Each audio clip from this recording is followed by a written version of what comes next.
नमस्कार, मी रवी शेंडे. मी इथे संगीत शिक्षक म्हणून कार्यरत आहो गुरुकुल स्कूलला.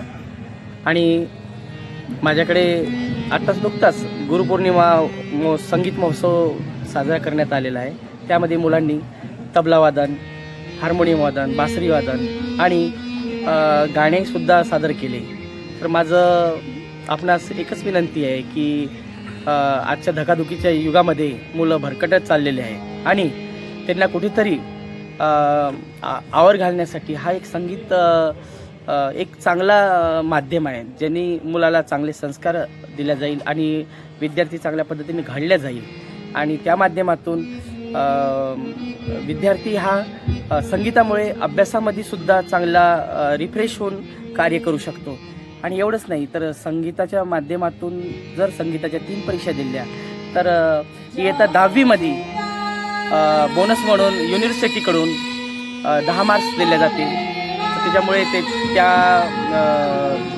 शिक्षणामध्ये सुद्धा त्या गुणाची भर पडल्या जाते आणि एक चांगला संगीत साधक म्हणून समाजामध्ये ओळखल्या जाते.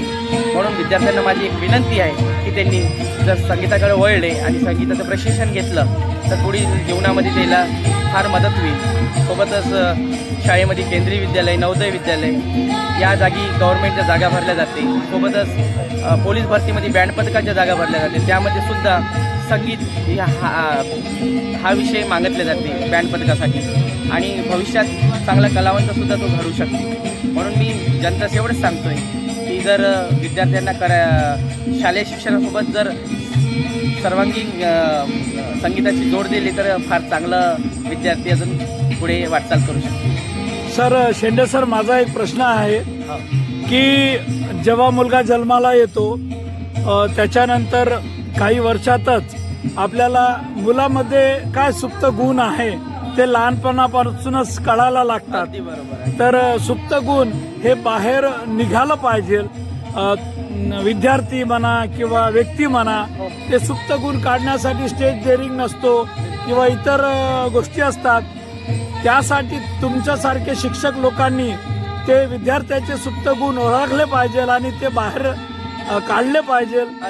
अगदी बरोबर आहे. त्यासाठी मी माझ्या संगीत विद्यालयाच्या मार्फत विद्यार्थ्यांना प्रशिक्षण देऊन हे छोटे मोठे असे प्रोग्राम घेत राहतो का जणू करून त्यांना व्यासपीठावरती डेअरिंग यावं, समाजाशी आपली कला सादर करावी आणि उत्कृष्ट कलावंत करण्यासाठी त्याला संगीतच नाही तर स्टेज डेअरिंग पण त्याच्यासोबत यावं हा उद्देश करूनच मी प्रशिक्षण देतो विद्यार्थ्याला.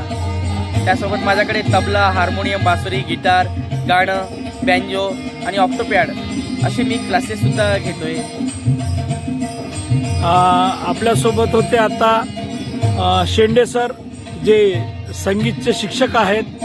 आणि संगीत हा असा विषय आहे की म्हणजे म्हातारपणी जरी असलो तरी आपण समजा संगीत वाजायला लागले, गाणे ऐकायला लागले की म्हातारपणही दूर जातो आणि तो व्यक्ती पण आपले हातपाय हलवून नाचण्याचा प्रयत्न करतो. अगदी बरोबर आहे. धन्यवाद सर, धन्यवाद.